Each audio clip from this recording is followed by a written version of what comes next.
Assalamualaikum warahmatullahi wabarakatuh. Shalom, Om Swastiastu, Adil Katalino, Bacaramin Kaseraga, Basengat Kajobata, Arus. Perkenalkan, nama saya Maulida dengan nomor induk mahasiswa 20 30 10 50 20 11 dari Fakultas Teknik, jurusan Arsitektur. Pada video kali ini, saya ingin menyampaikan sebuah pidato yang bertemakan kekurangan dan kelebihan belajar bahasa Indonesia di masa pandemi. Seperti yang kita semua ketahui, pada saat ini kita sedang menghadapi pandemi COVID-19, yang mana yang memberikan dampak perubahan yang cukup besar di segala bidang, baik bidang ekonomi, bidang politik, bidang sosial, maupun bidang pendidikan. Banyak hal pro dan kontra yang telah menjadi permasalahan di kalangan masyarakat. Salah satu bidang yang sangat terpengaruh yaitu adalah bidang pendidikan. Belajar di masa pandemi saat ini sangatlah tidak mudah. Segala proses kegiatan pembelajaran maupun kegiatan lainnya hanya bisa dilakukan dari jarak jauh dengan kegiatan yang terbatas. Kegiatan belajar di masa pandemi ini hanya bisa dilakukan secara daring ataupun online. Pada kesempatan kali ini, saya ingin menerangkan tentang efektivitas dalam pembelajaran mata kuliah Bahasa Indonesia pada masa pandemi COVID-19. Hal pertama yang ingin saya paparkan adalah kelebihan dari pembelajaran secara daring ini, yaitu 1. Waktu belajar mahasiswa itu menjadi lebih fleksibel.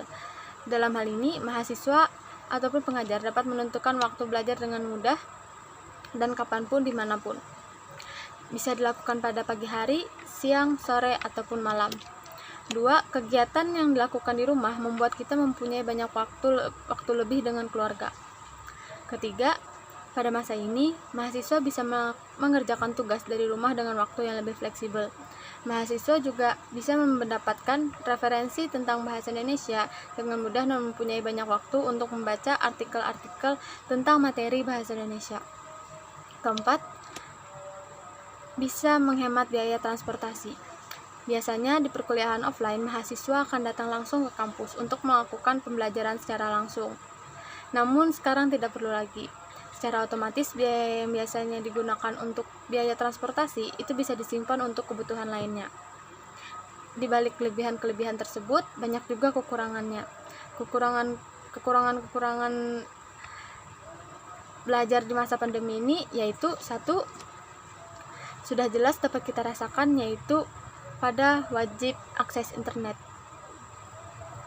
Kita semua tahu, hal pertama yang kita lakukan saat perkuliahan daring adalah wajib akses internet.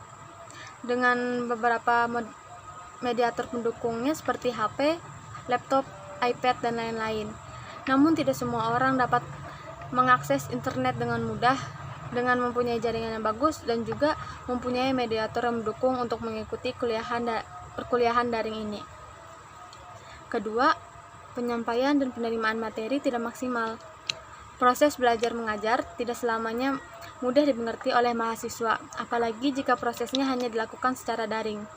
Tentu tingkat fokus mahasiswa dan penerima materinya yang disampaikan tidak lebih bagus dari kuliah tatap muka.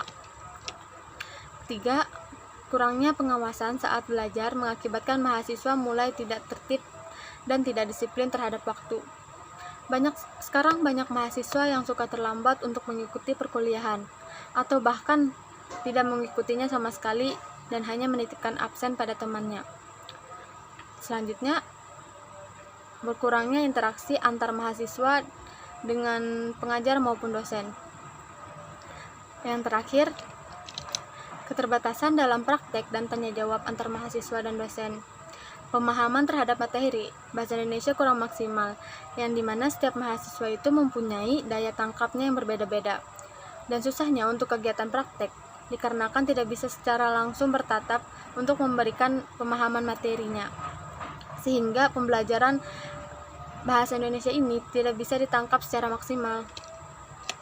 Jadi kesimpulan yang dapat saya ambil dari pemaparan yang sudah saya jelaskan tadi, bahwa efektivitas ini masih belum dapat tercapai karena metode kuliah online ini memberikan dampak yang berbeda-beda di setiap orang.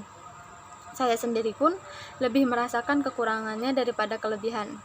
Adapun yang ingin saya berikan beberapa saran, yaitu 1. Kita semua bisa menggunakan video pembelajaran yang lebih kreatif agar menarik perhatian mahasiswa